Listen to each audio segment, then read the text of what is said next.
మధురా మాయా కాశీ కాంచీ అవంతిక పురీ ద్వారవతీ చైవ సప్తైతే మోక్షదాయక. భారతదేశాన్నంతటినీ ఒక ఆధ్యాత్మిక కేంద్రంగా ఉపాసన చేసినటువంటి ఋషులు ఈ 7 నగరాల్ని మోక్షపురాలుగా నిర్ణయం చేశారు. మోక్షపురాలు 7లో 6 ఉత్తర భారతదేశంలో ఉంటే ఒక్క కాంచీపురమే దక్షిణ భారతదేశంలో ఉంది. ఆ కాంచీపురంలో కామాక్షి పరదేవతా స్వరూపం లోకంలో ఉన్న వారందరికీ కూడా కొంగు బంగారమై ఆవిడ పేరే కామాక్షి అయిన కారణం చేత తన కన్నుల చేతనే అందరి కోరికలు తీర్చగలిగినటువంటి కల్పవల్లిగా భాషించింది. ఆ తల్లి గురించి చెప్తూ సచామర రమావాణి సవ్యదక్షిణ సేవిత, ఎడంచేతి వైపు లక్ష్మీదేవి ఉండి వింజామర వేస్తే కుడి చేతి వైపు సరస్వతీదేవి ఉండి వింజామర వేస్తుంది. కామాక్షి పరదేవతా స్వరూపం యొక్క పాదముల దగ్గర తల వంచి నమస్కరించినటువంటి వారికి సరస్వతీ కటాక్షమో లక్ష్మీ కటాక్షమో ఏదో ఒకటి సంభవమై ఆ అమ్మ యొక్క అనురాగపు దృక్కుల చేత వారు కోరినటువంటి కోర్కెలు తీరుతాయి. ఆమెయే కామకోటి. కామకోటి అంటే కామము అంటే కోర్కె, కోటి అంటే హద్దు. సామాన్యమైన కోరిక దగ్గర నుండి మోక్షగామి అయినటువంటి వాని యొక్క మోక్షం వరకు ఆ తల్లి ఇవ్వలేనిది లేదు. పంచభూతలింగములలో ఒకటైన పృథ్వీలింగము పరదేవతా స్వరూపమై శక్తిపీఠమై మోక్షపురి అయినటువంటి కాంచీపురంలోని కామకోటి స్వరూపిణి అయినటువంటి కామాక్షి పరదేవతా స్వరూపము వెలిసి ఉన్నటువంటి పవిత్రమైన క్షేత్రము కాంచీపురము. ఆ కాంచీపురంలో ఉన్న పార్వతీ పరమేశ్వరులు ఆకాశంలో విశేషమైనటువంటి మబ్బు పట్టి ఆ నల్లని మబ్బు మధ్యలో ఒక మెరుపు తీగ మెరిస్తే ఎలా అయితే మనకి శాస్త్రంలో చెప్పినట్టుగా విద్యుల్లేకే భువాస్వర అన్నట్టు ఆ స్వరూపం ఎలా ఉంటుందో వాగర్ధ వివసంపృక్తవు వాగర్ధ ప్రతిపత్తయే జగత పితరవ్ వందే పార్వతీ పరమేశ్వరవు అన్నట్టుగా వాక్కు అర్థము ఎలా ఉంటాయో మబ్బు తటిల్లత ఎలా ఉంటాయో అలా ఆ పార్వతీ పరమేశ్వరుడిద్దరూ కలిసి ఉంటారు. ఆ కాంచీపురాన్ని ఒక్కసారి విహంగ వీక్షణంగా చూస్తే 1000కి పైగా దేవాలయాలతో కూడి ఉన్నటువంటి కాంచీ పట్టణంలో ఎటు చూసినా ఆలయ శిఖరాలే. ఇవాళ బాగా విస్తారమైనటువంటి స్థితిని పొందిన ఆ కాంచీపురాన్ని చూస్తున్నప్పుడు ఎవరికైనా ఒళ్ళు గగుర్పుడుస్తుంది. ఎందుచేత అంటే ఆకాశాన్ని చుంబిస్తున్నాయా అన్నట్లుగా ఉంటాయి ఆ ఆలయ శిఖరాలు. ఒక దేవాలయం కాదు, ఒక దేవతా స్వరూపం కాదు, ఎన్ని దేవాలయాలు. విష్ణు స్వరూపంగా వరదరాజస్వామి, సుబ్రహ్మణ్యుడిగా మహానుభావుడు అద్భుతమైనటువంటి క్షేత్రాలు, ఒక పక్క గణపతి క్షేత్రం, ఒక పక్క శైవ క్షేత్రం, ఒక పక్క పరదేవతా క్షేత్రం, ఇన్ని వెలిసి ఉన్నాయి. ప్రత్యేకించి కాంచీపురం యొక్క వైశిష్ట్యం ఎక్కడుంది అంటే ఒక్క కాంచీపుర క్షేత్రం చుట్టుపక్కల అంతా కూడా ఏ శివాలయంలోనూ ఇక అమ్మవారి దేవాలయం ఉండదు. కంచిలో ఉన్నటువంటి కామాక్షి అమ్మవారి దేవాలయమే అన్ని శివాలయాలకి పార్వతీదేవి యొక్క స్వరూపంగా నిలబడి ఉంటుంది. ప్రభాత సమయంలో ఆ దేవాలయంలోకి ప్రవేశిస్తున్నప్పుడు ఇంకా విచ్చుకోనటువంటి చీకట్లు ఆ సుప్రభాత సమయానికి దేవాలయంలోకి ప్రవేశిస్తున్నప్పుడు ఒకే ద్వారం కలిగినటువంటి దేవాలయంగా అమ్మవారి కోరిక మేరకు కట్టబడినటువంటి దేవాలయం కనుక ఆ తూర్పు గోపురంలోంచి లోపలికి ప్రవేశిస్తున్నప్పుడు ఒక్కసారి తల పైకెత్తి చూస్తే ఆ కామాక్షి దేవస్థానానికి సంబంధించినటువంటి ఒక పెద్ద నామకరణం ఉన్నటువంటి పేటిక, ఆ కింద అటు ఇటు అగస్త్య మహర్షి, హయగ్రీవుడు, ఒకరు శ్రీ విద్యా స్వరూపాన్నంతటినీ బాగా ఔపోసన పట్టినటువంటి మహానుభావుడు, వేరొకరు సముద్రాలని ఔపోసన పట్టినటువంటి మహానుభావుడు. అటువంటి అగస్త్య మహర్షికి హయగ్రీవుడు లలితా సహస్రనామ స్తోత్రాన్ని ఉపదేశం చేశాడు అని మనకు బ్రహ్మాండ పురాణం చెప్తోంది. ఆ అగస్త్య మహర్షి హయగ్రీవుడు ద్వారానికి అటు ఇటు ఉంటారు.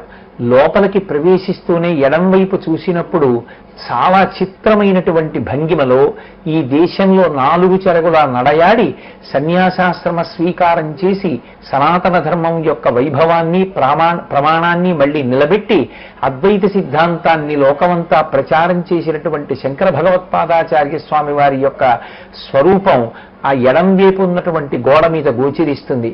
కొద్దిగా లోపలికి అడుగు పెట్టగానే ధ్వజస్తంభం, కామాక్షి దేవాలయంలో సాష్టాంగ నమస్కారం చెయ్యడం అనేటటువంటిది ఒక్క ఆ ధ్వజస్తంభం దగ్గర నుంచే అలవాటు. ఆ ఆలయం లోపలికి ప్రవేశిస్తున్నప్పుడు గోడ మీద ఆ విఘ్నేశ్వర స్వరూపం, ఆ పక్కనే సుబ్రహ్మణ్య స్వరూపం, ఆ పక్కన మహిషాసురమర్దని, ఎడం వైపుకి తిరిగినప్పుడు శుక్రవార మంటపం, ఆ పక్కన అమ్మవారి శయన మంటపం, అందులోంచి సుప్రభాత సమయంలో అమ్మవారిని పల్లకీలో బయటికి తీసుకొస్తున్నటువంటి అర్చక స్వాములు, ఆ కామాక్షి అమ్మవారి అంతరాలయం ఎదురుగా ఉన్నటువంటి మంటపంలో నిలబడి చూస్తుంటే అమ్మవారి యొక్క మూర్తి దర్శనం అవుతూ ఉంటుంది. ఈ కామాక్షి దేవాలయంలో అత్యద్భుతమైన విశేషం ఏమిటి అంటే, వెనక వైపు నుంచి అమ్మవారి దేవాలయంలో ప్రవేశిస్తున్నప్పుడు ఆ అన్నపూర్ణమ్మ తల్లి దర్శనం చెయ్యడానికి 2 మార్గాలుంటాయి. ఒకటి ధర్మ మార్గము, ఒకటి భిక్షా మార్గము. అన్నపూర్ణమ్మ తల్లి దర్శనానికి వెళ్ళేటటువంటి భక్తులు ధర్మ మార్గం గుండా ప్రవేశించి భిక్షా మార్గం గుండా బయటికి వస్తారు. ఆ లోపలికి వెళ్ళినప్పుడు అక్కడే అమ్మవారు మహాలక్ష్మి, సౌందర్యలక్ష్మి అన్న పేరుతో వెలసి ఉంటుంది. ఆ పక్కనే కల్వర్ అన్న పేరుతో చోర విష్ణువు అని ఒక ప్రత్యేకమైనటువంటి పేరు.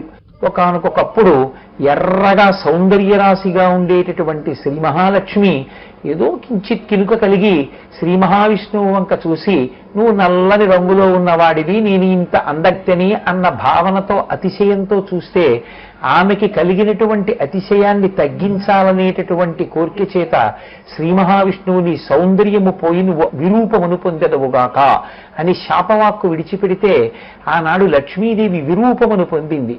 ఇప్పటికీ అరూపలక్ష్మి అన్న పేరుతో కామాక్షి అమ్మవారికి ఎడం చేతి వైపు తల్లి ఉంటుంది. భక్తులు కామాక్షి అమ్మవారికి పూజ చేసినటువంటి కుంకాన్ని చేత పట్టుకుని మొట్టమొదట అరూపలక్ష్మి దగ్గరికి వెళ్ళి ఆ అరూపలక్ష్మి దగ్గర ఆ కుంకాన్ని వేసి తిరిగి ఆ కుంకాన్ని చేత్తో పట్టుకుని వారాహి అమ్మవారిని, ఎదురుగుండా ఉన్నటువంటి సౌభాగ్య గణపతిని, అక్కడే ఉన్న సంతాన గణపతిని, దశరథ మహారాజు గారు సంతానాన్ని అపేక్షించి కామకోటి దర్శనం చేసుకున్న తరువాత ఏ స్తంభాన్ని నాటి దర్శనం చేశాడో ఆ సంతాన స్తంభాన్ని దర్శనం చేసుకుని 24 గాయత్రీ మహామంత్రపు బీజాక్షరాల యొక్క సూచనగా 24 స్తంభాలతో కూడుకున్నటువంటి గాయత్రీ మంటపంలో వెలసినటువంటి కామాక్షి అమ్మవారికి పునః నమస్కరించి యువతలి వైపుకి వచ్చి ఇప్పుడు సౌందర్యలక్ష్మి దర్శనం చేసుకుని కామాక్షి అమ్మవారికి పూజ చేసిన కుంకాన్ని తీసి అరూపలక్ష్మి పాదముల మీద వేసినంత మాత్రం చేత అరూపలక్ష్మి తన వికృతమైన రూపాన్ని పోగొట్టుకుని తిరిగి సౌందర్యవంతమైన రూపాన్ని పొందింది. మళ్ళీ లక్ష్మీదేవి అటువంటి రూపాన్ని పొందడాన్ని చూసి ఆమెని తొంగి తొంగి చూస్తున్నటువంటి దొంగచూపులు చూస్తున్న శ్రీ మహావిష్ణువు వంక లక్ష్మీదేవి చూసి, నన్ను ఓరచూపులతో దొంగచూపులతో చూస్తున్నవాడా, ఓ దొంగ విష్ణువా అని ఆ రోజున సంబోధన చేయడానికి చోర విష్ణు అని పిలిచిందిట. అందుకని ఆయనను అక్కడ కల్వర్ అంటే దొంగ అని, కల్వర్ విష్ణు అని పిలుస్తారు. ఆ కామాక్షి పరదేవత వైభవమే వైభవము.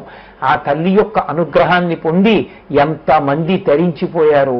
ఆ తల్లి దర్శనం చేత, ఆ తల్లి తాంబూలపు పిడచ నోటిలో పెట్టినంత మాత్రం చేత పుట్టుక చేత మోగవాడైన మూకశంకరులకి మళ్లీ వాక్కు కలిగి మూకపంచశతి అన్న పేరుతో 500 శ్లోకాలతో ఒక అత్యద్భుతమైనటువంటి గ్రంథాన్ని వెలయించారు.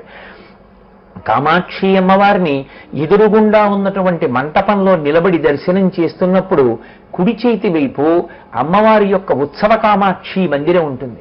ఆ మందిరానికి ఎదురుగుండా చూస్తే తుండీర మహారాజు వంగి అమ్మవారికి నమస్కారం చేస్తూ ఉంటాడు. కొద్దిగా వెనక్కి తిరిగి చూస్తే గోడ మీద అభిరామ భట్టు అనపడేటటువంటి అమ్మవారి మహాభక్తుడు రచన చేసినటువంటి అభిరామ అంతాది ఇప్పటికీ ఆ గోడల మీద ఆ శ్లోకాలన్నీ కూడా చెక్కబడి అందమైనటువంటి రీతిలో చదువుకోవడానికి వీలుగా ఉంటాయి. ఒకనాడు తిరుక్కడయూరు క్షేత్రంలో ధ్యాననిష్టలో ఉన్నటువంటి ఆ అభిరామ భట్టు అటుగా వెళ్ళిపోతున్నటువంటి శరభోజీ మహారాజ్ చూసి, ఇతను నన్ను చూసి లేచి నిలబడలేదు ఎందుచేత అని అడిగాడు. అడిగితే రాజు దండన చేస్తాడేమోనని భయపడినటువంటి అర్చకులు ఆయన సమాధినిష్ఠుడై ఉన్నాడని చెప్పడానికి భయపడి ఉన్మత్తుడు ఏదో మాదక ద్రవ్యాన్ని సేవించి ఉన్నాడు అన్నారు. రాజుకు ఆ మాట నమ్మలేక, నమ్మకం కలగక ఆయన్ని తట్టి లేపి అతను బహిర్ముఖుడైన తరువాత ఇవాళ ఏ తిథి అని అడిగాడు. ఆ రోజు అమావాస్య.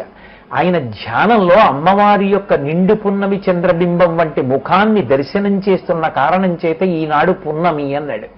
ఇవాళ రాత్రి వస్తాను, నాకు పున్నమి చంద్రుణ్ణి చూపిస్తావా అన్నాడు రాజు. తప్పకుండా అన్నాడు. రాజు వెళ్ళిపోయాడు. చుట్టూ ఉన్న వాళ్ళు ఇవాళ అమావాస్యరా, పౌర్ణమి చంద్రుణ్ణి ఎలా చూపిస్తావన్నారు.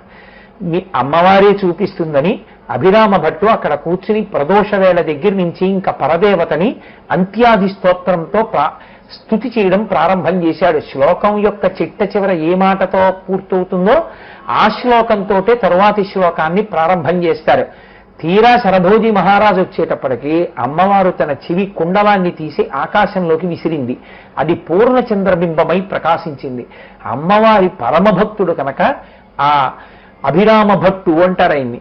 ఆయన వ్రాసినటువంటి ఆ అభిరామి అంతాది ఆ కంచి కామకోటి క్షేత్రం యొక్క గోడల్ని ఇప్పటికీ పట్టుకుని ఆయన యొక్క భక్తి వైభవాన్ని చాటి చెప్తుంది.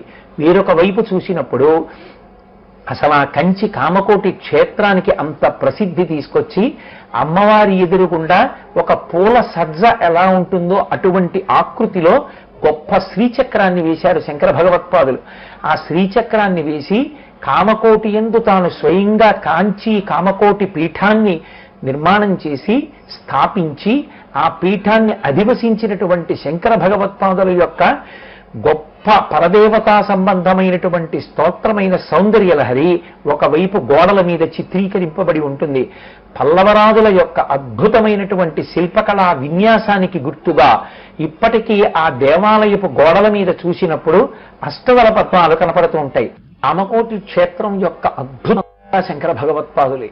ఆ శంకర భగవత్పాదుల యొక్క అపూర్వమైనటువంటి దేవాలయం ఇప్పటికీ కామకోటి ప్రాంగణంలోనే ఉంది.